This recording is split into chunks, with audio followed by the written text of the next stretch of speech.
जय हिंद साथियों, स्वागत है आप सबका आपके अपने YouTube channel study smart IQ में। और मैं हूं आपका दोस्त शेख सलीम। और आज मैं फिर आपके लिए लेकर आ चुका हूं एसएससी सीजीएल 2025 के लिए जीके जीएस की क्लास। जैसा कि आप सभी को पता है, ये जो क्लास है इसमें हम जो है तो जीके जीएस के प्रीवियस ईयर क्वेश्चंस को डिस्कस कर रहे हैं, जो कि एसएससी सीजीएल ने पिछले सालों में पूछे हैं। और आज के जो क्वेश्चन लिए गए हैं, तो ये क्वेश्चन 18 सितंबर 2024 शिफ्ट 3 में आए थे एसएससी सीजीएल के एग्जाम में। तो अगर आपको वीडियो पसंद आती है तो लाइक करें, शेयर करें, सब्सक्राइब करना ना भूलें। इसके अलावा आपके कोई रिलेटिव्स हैं, फ्रेंड्स हैं जो सीजीएल की प्रिपरेशन कर रहे हैं, तो आप उनको भी ये वीडियो शेयर करना ना भूलें। तो चलिए पहला क्वेश्चन लेते हैं बिना किसी देरी के। तो पहला क्वेश्चन है, भागीरथी और अलकनंदा नदियां कहाँ मिलती हैं? तो जो भागीरथी और अलकनंदा नदियां हैं ये कहाँ पर मिलती हैं? अगर हम बात करें भागीरथी नदी, तो ये कहाँ से निकलती है? तो जो भागीरथी नदी है तो ये निकलती है गंगोत्री ग्लेशियर से। कहाँ से? Gangotri glacier. Gangotri glacier Uttarkashi UK से, यानी उत्तराखंड से जो है ये नदी निकलती है। जब जो भागीरथी नदी है ये निकलती है, ठीक है। और फिर इसके बाद जो अलकनंदा नदी है, तो अलकनंदा जो है तो Satopanth glacier, Satopanth and Bhagirathi Kharak glacier से निकलती है, ठीक है। सतोपंथ एंड भागीरथी खड़क ग्लेशियर से जो है ये नदी निकलती है। कहाँ से? उत्तराखंड से ये भी निकलती है। अब ये दोनों नदियां जब मिलती हैं तो ये दोनों नदियां कहाँ पर मिलती हैं, यही पूछा गया है। तो भागीरथी और अलकनंदा नदी, ये दोनों जो नदियां हैं तो कहाँ पर ये मिलती हैं? देवप्रयाग में। कहाँ पर? देवप्रयाग में ये दोनों नदियां मिलती हैं। और जब दो देवप्रयाग में ये दोनों नदियां मिलती हैं तो कौन सी नदी बनाती हैं? तो भागीरथी और अलकनंदा नदी मिलकर बनाती हैं गंगा नदी। कौन सी? गंगा नदी, ठीक है। गंगा नदी, गंगा नदी जो कि भारत की सबसे लंबी नदी है। और जो इसकी लेंथ है, तो इसकी लेंथ कितनी है? तो गंगा नदी की जो लेंथ है ये है 2525 किलोमीटर, ठीक है।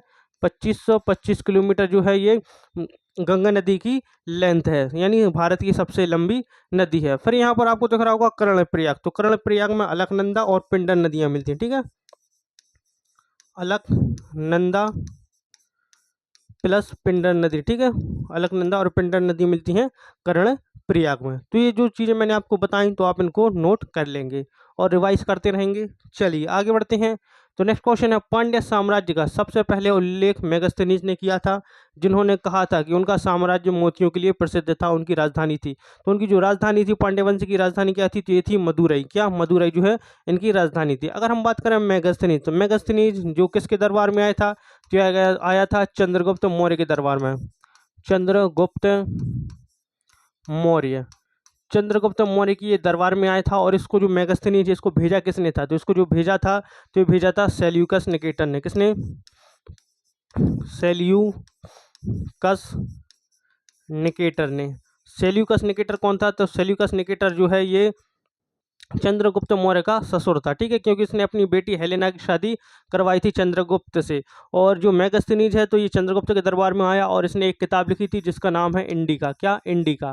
इंडिका पुस्तक भी लिखी थी मेगस्थनीज ने, जो कि सेल्यूकस निकेटर का राजदूत था और चंद्रगुप्त मौर्य के दरबार में आया था। चलिए आगे बढ़े, नेक्स्ट क्वेश्चन लेते हैं। हरिवारासनम पुरस्कार किस राज्य सरकार द्वारा संगीत के क्षेत्र में दिया जाता है? तो ये किस राज्य सरकार द्वारा दिया जाता है? तो ये दिया जाता है केरल सरकार के द्वारा। किसके द्वारा? केरल की गवर्नमेंट जो है तो ये हरिवारासनम पुरस्कार दी जाती है। तो जो हरिवारासनम क्या है? तो हरिवारासनम जो है तो एक प्रसिद्ध गीत है। क्या है? एक गीत है ये। और ये जो गीत है हरिवीरवारासनम, ये किसके लिए समर्पित है? तो ये एक जो भगवान है, भगवान अयप्पा। कौन? भगवान अयप्पा, ठीक है। भगवान अयप्पा के लिए जो है ये गीत समर्पित है। और ये जो है तो ये कहाँ पर? ये सबरीमाला मंदिर में गाया जाता है। सबरीमाला मंदिर में, ठीक है। सबरीमाला मंदिर जो कि कहाँ पर? केरल में है। यहाँ पर जो है ये संगीत गाया जाता है और ये किसको? भगवान अयप्पा को समर्पित है। और जो सबरीमाला मंदिर है इसमें कौन से भगवान है? तो इसमें जो है तो ये भगवान अयप्पा जो है तो इस मंदिर में विराजमान है। चलिए आगे बढ़े। ईस्टर त्यौहार किस समुदाय द्वारा मनाया जाता है? ईसाई, पारसी, हिंदू या सिख? तो जो ईस्टर त्यौहार है तो ईस्टर त्यौहार किसके द्वारा तो ये मनाया जाता है ईसाइयों के द्वारा। किसके द्वारा?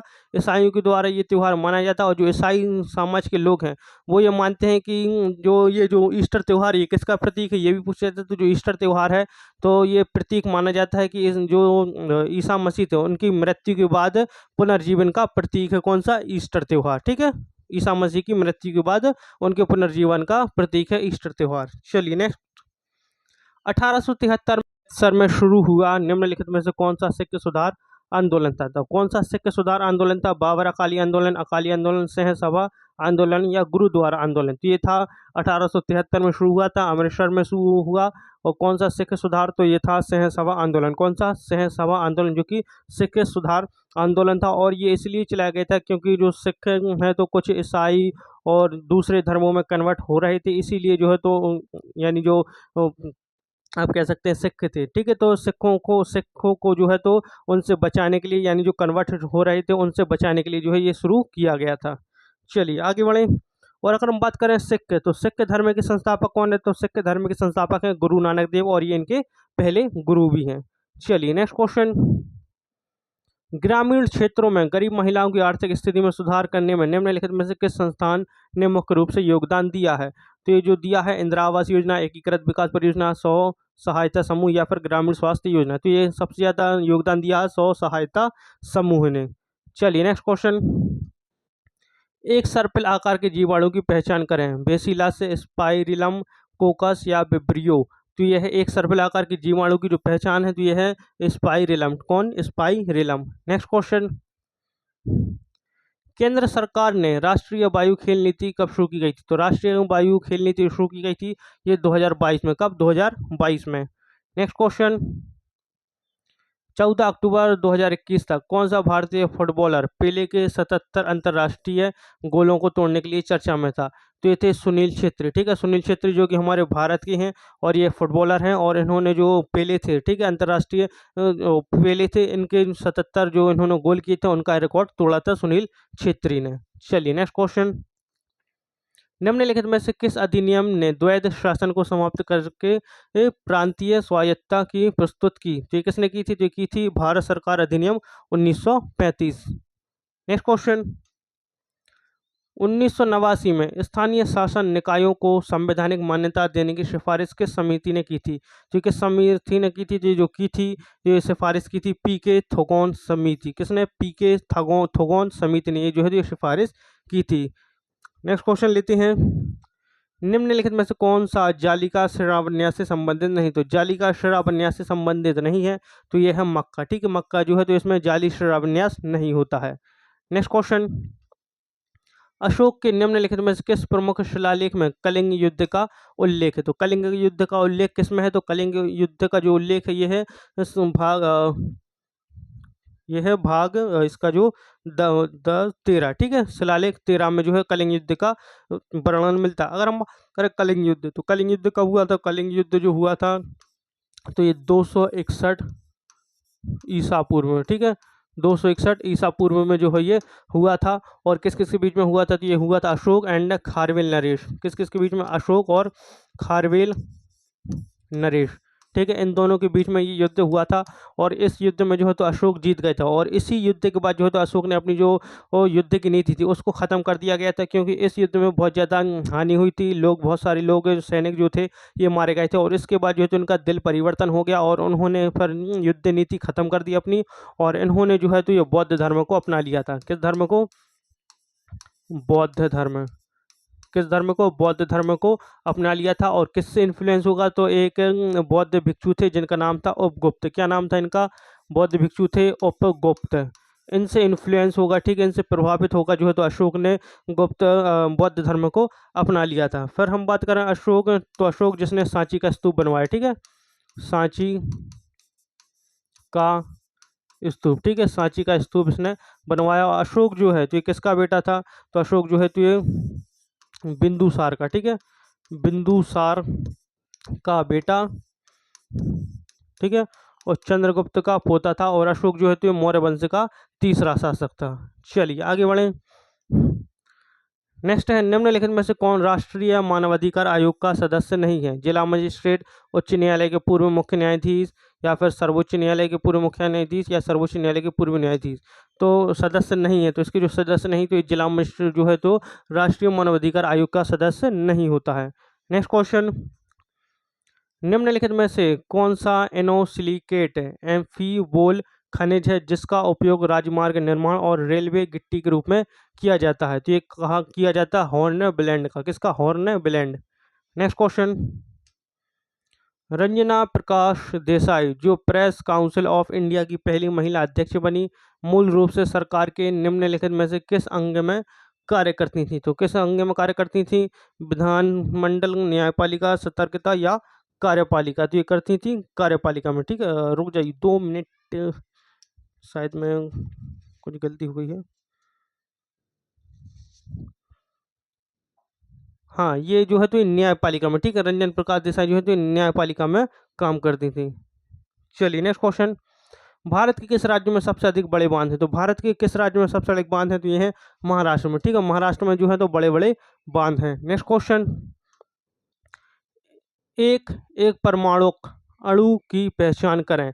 कार्बन मोनोऑक्साइड, ऑक्सीजन, हीलियम या क्लोरीन? तो ये है हीलियम। कौन सा? Option C. नेक्स्ट क्वेश्चन, 2011 की जनगणना के अनुसार किस जिले की जनसंख्या सबसे अधिक है? तो किस जिले की जनसंख्या जो है तो सबसे अधिक है 2011 के अनुसार? अगर हम बात करें सबसे अधिक जनसंख्या वाला जिला, तो ये है कौन सा? ठाणे। कौन सा? ठाणे, जो कि कहाँ पर? ये महाराष्ट्र में। कहाँ पर? महाराष्ट्र में। ये तो हो गई सबसे अधिक जनसंख्या वाला जिला। अगर पूछ जाता कि सबसे कम जनसंख्या वाला जिला, तो ये कब सबसे कम जनसंख्या वाला जिला जो हो जाता, तो ये हो जाता एक अरुणाचल प्रदेश में है ये घाटी, मुझे उसका नाम याद नहीं आ रहा है, रुकिए 2 मिनट मैं देख लेता हूँ। दिबांग घाटी। ठीक है, दिबांग, क्या? दिबांग घाटी। ठीक है, दिबांग घाटी, जो कि कहाँ पर? ये अरुणाचल प्रदेश में है। ठीक है, अरुणाचल, दिबांग घाटी अरुणाचल प्रदेश, जहाँ पर सबसे कम जो है तो ये लोग यहाँ पर, इसकी जनसंख्या सबसे कम है।